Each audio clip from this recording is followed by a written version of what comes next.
Ang alam namin meron kayong ipakikita para sa ating Meron. mga kababayan. Opo. Meron. Ano po ba ito, Manong? Unang-una po sa lahat sa ating mga kababayan, gusto ko pong malaman yung lahat na yung binanggit ni BBM sa SONA 2024, pinalakpakan ng mga congressman. Ang sabi niya, I built 5,500 flood control. Opo. Wala po yun. Sinungaling po. Napuntahan ko na lahat ng probinsya. Naging presidente ko ng Governors League, Mayor's League, Councilors League. Tinanong ko lahat. Wala po. Ang sinasabi nila, meron dito Ghost Project, meron dito. So, buong Pilipinas, wala. Wala yung 2,500. Nagsisinungaling po si BBM. 5,500, Manong. 5,500 ang sinabi niya. Na para patunayan ko sa inyo, nagsisinungaling. Sa dami ng pinuntang ko na, wala akong makita. Pinuntang ko lang yung probinsya niya, supposed to be a model. Dahil probinsya ng presidente. Opo. Anak niya ang congressman. Pinuntang ko po yun, pabalik-balik. Tumitsempo lang kami dahil may mga iba nagbabantay. So, gumamit kami ng drone na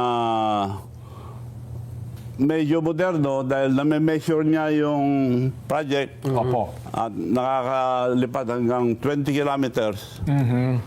At doon namin nakita yung mga project na puro putik at sinasemento na. Ngayon, ipapakita ko po, eto na prueba na sinungaling si BBM. Nabudol po tayo, sinasabi niya 2,500, wala. Kaya nung 25 na baha po tayo. So, eto ipapakita ko po kung anong prueba. Ang nasa Ilocos Norte na probinsya niya, supposed to be the model of our country dahil yun ang bahay ni BBM. So, pakita natin po yung una. Opo, saglit lang daw, Manong. Nagbabuffer lang yung ating video. Pero ito po, sa Ilocos pa lamang, Ilocos Norte pa lamang po ito, Manong. Wala akong makita ng iba kundi doon eh. Aha, So, gusto ko rin pakita na kung wala sa Ilocos, kung meron sa Ilocos Norte o wala, yan ang model. Opo. Pero batay po doon sa dokumento niyo, Manong, ilang dapat ng flood control projects? 500 sa Ilocos Norte lang. Ilocos Norte pa lang po. Kay Sandro Marcos lang. 540. Dapat, meron. Dapat. Flood control Flood project. control. Nung chinek ninyo, Wala. Drinon namin ang buong distrito niya. Iilan lang ang proyekto. At substandard kung meron man.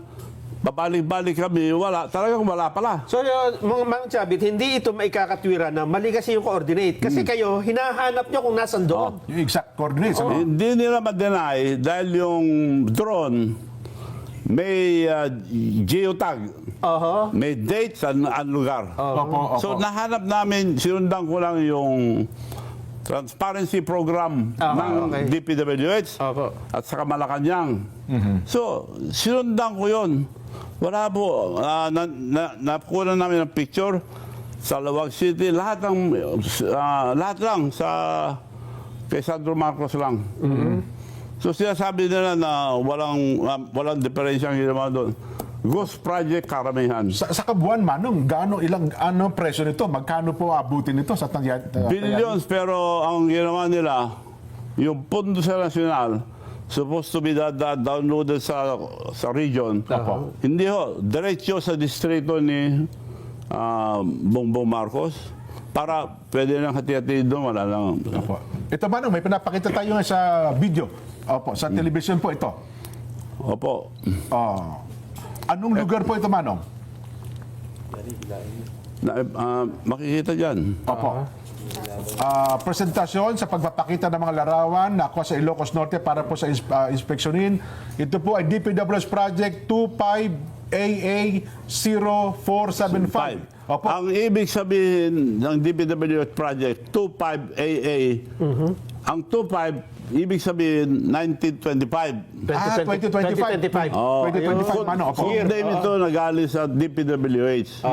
Ang AA, ibig sabihin yan, First District of Ilocos Norte. Okay, opo. Galing sa Public Works and Highways, itong code number. So makikita nila, bawat project meron ganito.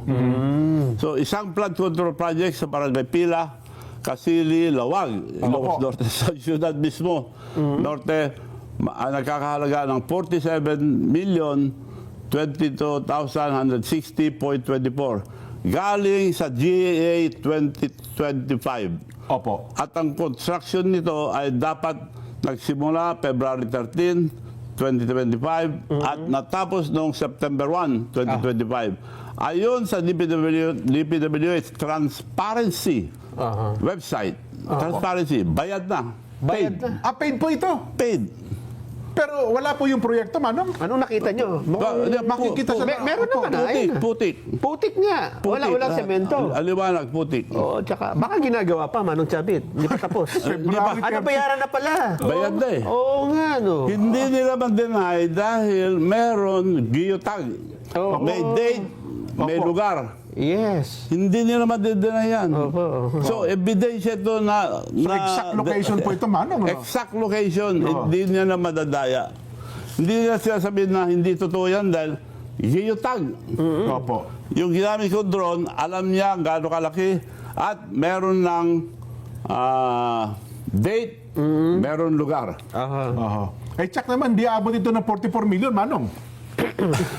Di ba? Yung hukay na yan. Opo, 47 million pa na. Ganito ang project sa distrito ni Sandro Marcos na anak ni BBM. Na sinasabi nila na honest at lahat, walang project doon na hindi maganda, ghost project. Ayun. Karamihan po, yun sabi ni BBM nung suna, guni-guni. Yan ang guni-guni. So Ghost kung project. minonood kayo sa atin, Manong, at taga roon mismo, tinignan itong location na ito, yun ang makikita nilang larawan ngayon? Maski kayon, yan ang makikita nila. Oo. Mabago man, hindi nila mapalitan dahil may petsa. nakageotag. Opo.